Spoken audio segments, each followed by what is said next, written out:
দেশ মেরামত নিয়ে একটা কথা বলি বা দেশ সংস্কারের জন্য। যখন একটা স্বৈরাচার সরকারের জনতা একটা যুদ্ধ করে নিয়ে আসে, যে সরকার ক্ষমতা থেকেছিল 18টা বছর, তারা বিভিন্ন মানুষকে, নেত্রীকে ভালো কথা বলতে গেলে ছাত্ররা গুম খুম হয়ে যায় বা অনেক মানুষকে বন্দি করা হয়।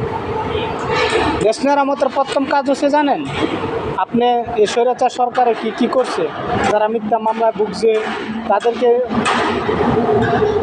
মার্ডারের কেস যদি যারা হয়ে থাকে, আসামি হয়ে থাকে, তাদেরকে নিয়েও খালাস করে দেওয়া।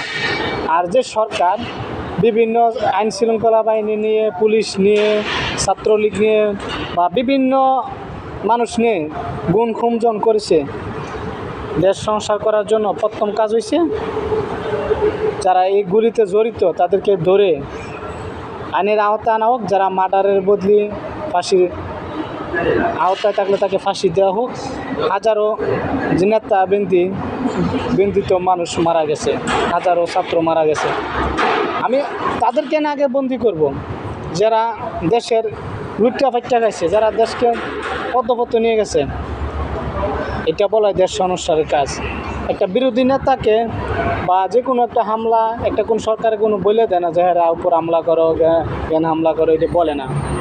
তো মিথ্যা মামলা যারা দিছে, দেশ যখন স্বাধীন হয়েছে, যদি আগে কোনো মার্ডারের আসামি হয়ে থাকে, নিয়ম তাকে খালাস করে দেওয়া, কেন দেশ তো স্বাধীন করেছে, তিনি মিথ্যা মামলায় ভুগেছে।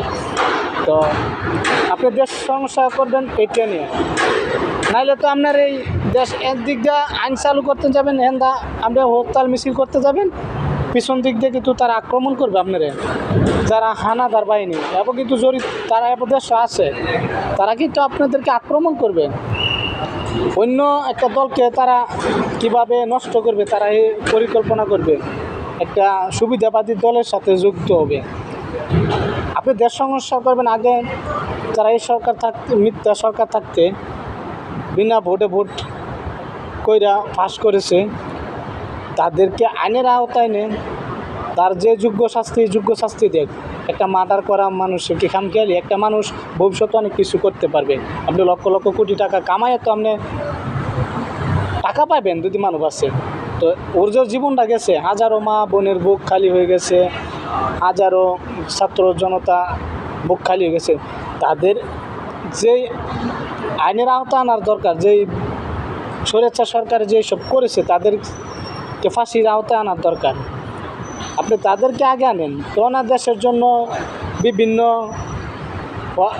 জায়গায় বৈঠক মিছিল করতে পারেন। আর যারা বিনা অপরাধে জেল খাটেছে তাদেরকে আপনি খালাস করেন, যারা অপরাধী তাদেরকে ধরেন। আপনারা না ধরে এন এক মিছিল হ্যান এক মিছিল করেন, এটা তো ভাই কোন তত্ত্বাবধান সরকারের বা কোনো দেশ মেরামতের কাজ এটা না। আপনি দেখবেন যদি সেই খুনিদেরকে যদি আপনি ধরেন, দেশে এইভাবে ঠান্ডা হয়ে যাবে আর ভবিষ্যতে কাজ করবে না। আপনি যদি বিচারটা না করেন, ভবিষ্যতে তো ওরা রুখিয়ে দাঁড়াবে আবার, বুঝেন না? তো আমি মনে করি আপনি তাদেরকে আইনের আওতা আনেন, যারা ছাত্রলীগ করেছে তাদেরকেও আওতা আনেন, যারা মিথ্যা মামলা দিয়েছে, তাদের ভালো ভালো মানুষকে গুম খুম করছে, তাদেরকে আইনের আওতায় এনে বিচার করেন। তো ওনার দেশ মেরামত হবে একটা জিনিস নাকি? আপনি পার্টি সাজাবেন, হ্যাঁ এই দল করবে, এই দলের একটা ক্ষতি করবে, এটা থাকবে, স্বাভাবিক থাকবে। জনগণ যাকে ভালোবাসে তারাই তো ভোটে আসবে নাকি? তো আপনি দেখেন জিয়া রহমান যে একটা অবদান রেখেছে, বিশ্বে কোনো জায়গায় অবদান দিতে পারবেন? তাদের সাথে বেইমানি করতে পারবেন না। তারেক রহমান একটা সাহসী ছেলে, সাহসী বাংলাদেশের সন্তান। তিনি যদি সরকার গঠন করে, যারা মিথ্যা ভুগছে, যারা অনেক হয়রানি হয়েছে, তাদের বিচার সহজে তারা করতে পারবে। তারা তো রাজনীতিবিদ, তারা তো রাজনীতি করে গেছে, তারা এটার জিনিসটা বোঝে। আপনি দেখেন 90% তারেক রহমানকে অত্যন্ত ভালোবাসে, প্রবাসে বলেন, দেশের জনগণ বলেন, সবাই তাকে ভালোবাসে। আপনাদেরকে বলে দেই, কেউ পিছন দিকে না তাকায়া যে স্বৈরাচার সরকার যে ভোগ করেছে, মানুষ গুম খুম করছে, তাদেরকে আইনের আওতা আনেন, বিচার করেন। আমি মনে করি এটা বেটার, দেশ সংস্কার হবে এইভাবে। আপনি দেশে একদিক দিয়ে সংস্কার করবেন, আরেক দিক দিয়ে তারা রুখিয়ে দাঁড়াবে, আরও 10জন 20জন মানুষ মারবে, তারা দেশের ক্ষতিগ্রস্ত করবে। তাদেরকে আগে আইনে আওতা আনেন। আমি যদি আমার ভুলপ্রান্তি হয় ক্ষমা করবেন ইনশাল্লাহ। আসসালামু আলাইকুম। যারা সুবিধাবাদী তাদের যে বিচার আওতা আনা হোক।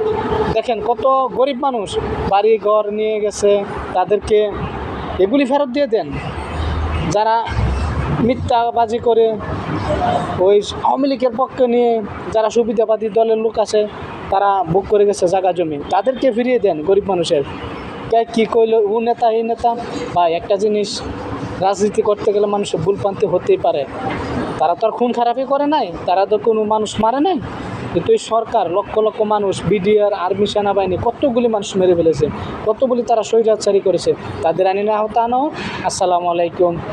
জয় হোক বাংলাদেশ, ডক্টর ইউনূসের জয় হোক। নির্বাচন ইনশাল্লাহ সামনে এগিয়ে যাওয়ার জন্য সবাই পরিকল্পনা করবেন, কাউকে আঘাত করবেন না। আসসালামু আলাইকুম।